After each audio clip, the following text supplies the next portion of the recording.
First, I want to thank you for the invitation to this conference, and also to say that I've been extremely pleased at the dialogue so far.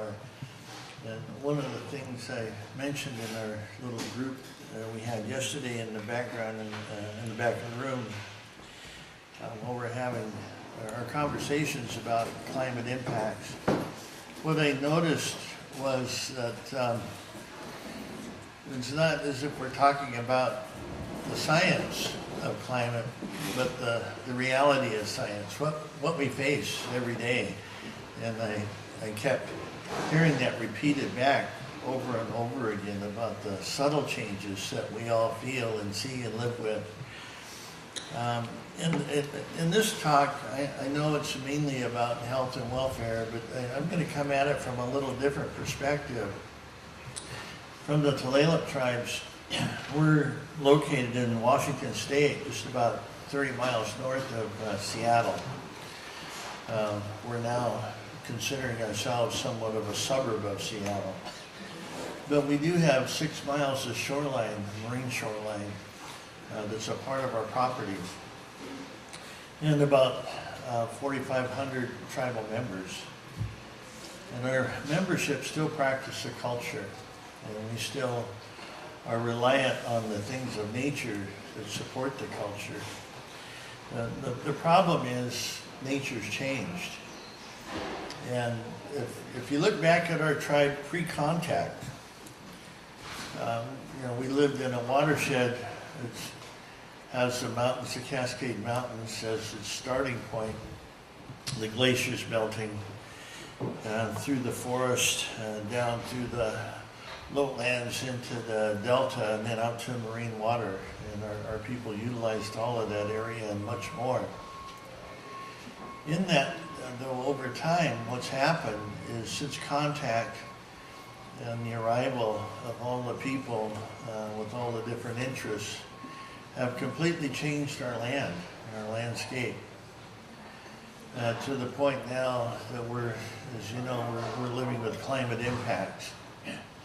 One of those impacts is the warming, which is now warming the glaciers, which are melting early. In fact, the glaciers in our watershed, I don't have the estimates, but just guessing right now that we're probably 75 to 80% loss of the glaciers. The forest land is in the third rotation to harvest. And over the last over 100 years of timber harvest, we've lost our old trees, we've lost the wetlands, we've lost the duff on the ground, and we've gained a lot of roads. All of that means that the water, when it rains, it runs off really fast and it's gone. And the agricultural area below the forested area is very similar. All the trees are gone, the stuff that holds the water is gone, the wetlands are gone. And the same with urban areas, where our cities are. They're just like what we have around here. There's no water retention.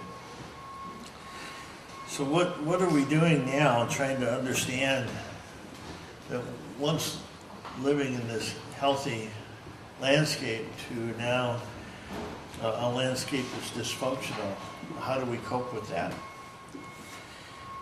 And it was pre-contact, we were healthy. One of the things I remember listening to in college, college professors talking about our tribal people.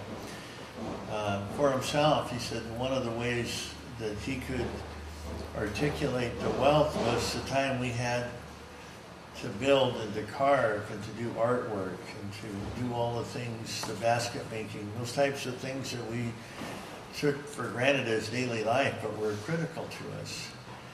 He said we had a lot of time to do that because we weren't searching for food.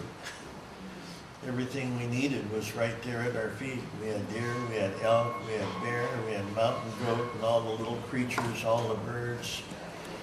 We had the fish. And we didn't have to spend a lot of time hunting and gathering as much as we did to think about our own comfort and how we please others with the work that we did in weaving the stories into the baskets, or carving totem poles with story poles that told of who we are. And even building cedar longhouses. We had longhouses, cedar homes, that we've been building for over 500-600 years. But that's changed, and today, the non-Indian people around us for decades have just looked at us as poor people. So after the signing of the treaties, we were restricted to our lands. We couldn't hunt, we couldn't fish, we couldn't do any of that. And one of the reasons they created that situation was the illnesses, the disease, the wars, all the things we went through took away the majority of our people. Our estimate is that for our tribe, we lost 90 to 95% of all of our members. And when you think about that, we lost our leadership, we lost our educators, we lost all the talented people who taught our young people how to live and how to fish, how to do all the things that, like collecting herbs and medicines, how to make us remain healthy. And so as we were recovering from that devastation, we ended up coming back into our own leadership again, and developing our own laws and our own direction, but in a time when the forest had been removed, in a time when the agriculture took over a lot of the landscape, when the delta where our fish learned to be healthy, going through their life stages, was taken away and diked and turned into farmlands. The marine water got acidic. And it's to the point now that we can't raise oysters because they die within the first 2 months of life. The water's too polluted. So we look to our government to say, what are we going to do? This was a reserved right. We reserved all of this for our people, and it's done. And we went to the White House to see Mr. Obama, and said, the treaty said that this was reserved, that we kept it to ourselves. And the Constitution says the treaties are supreme law of the land. How did we lose all this stuff without the U.S. noticing it? And, the thing that was amazing was Obama apologized. He appointed federal agencies to work with us to start laying out a plan on what we do next. So we're doing that now. Through the international work that we do, and Melina knows, I don't know if she's here yet, but in the Convention of Biological Diversity, we ran across people from the Himalayas who understood glaciers, and they've lost most of theirs. Oh, anyway, sorry. They sent us photographs of what they've done at the 5,000-foot elevation. And where it still freezes at night, but it warms up during the day. They built dams at 5,000 feet to capture the water before it all runs off, and they can deliver it over time to get through their summer to raise their crops. They're agricultural people. We're fish people, but fish need water too. It's amazing what they do. But now we're looking at that. I'm talking to the Forest Service and Army Corps of Engineers saying, our spring floods are coming 2 to 3 months early. We need to have water for fish. So we're going to be going up and seeing if we can place the dams up in where our glaciers used to be. The forestry, I've been working for a number of years now with the forest landowners and looking at the landscape and saying that they had an obligation with the United States to protect our resources too, and they didn't do that. But we needed water, as the water's running off too fast. So we asked them if we could dig holes in our land to store water naturally, create wetlands. And knowing that just digging the holes is really expensive, I talked to gravel companies for 7 or 8 years now, but I finally got one to say, yeah, we can work with you. So what we're going to do now is invite the gravel companies in to dig holes in the forest lands so we can build water storage for water, and then we sell the sand and gravel that they dig out to help pay for the cost of putting the water back and help pay the timberland owners for the property that we use that would stay with natural water storage for the long term. And for the Delta, we're working with the farmers down in the Delta now to go through and identify what's important to them and what's important for us for fish.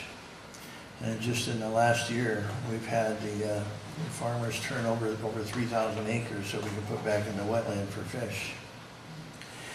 And for the marine water, we're working with the scientists out of the University of Washington and sorting out how do we start removing the acidity in the water. And one of the things we found is if we grow seaweed and kelp and those types of things, that they absorb carbon and methane. So as we look at our watershed plans, and we now have support from the federal agencies to get this together, we're looking at how to recover our culture. We're looking at how to restore the species, whether they're fish or wildlife. And we're looking at how to create another future for our people. But in that, we're also establishing the governance. We're getting the White House and the Department of Justice to help us put the laws in place that will allow us to basically enter into co-management with the U.S. to make sure that as we craft our levels of protection, that they're enforceable not only by the tribe but by the federal government. And I think as we do this, we're getting back to just what we've been saying for the last day or so here, in that look to how we live and look to what's important in that lifestyle, and to talk about how it went away, what we can do about recovering it and cause that to happen. And with that,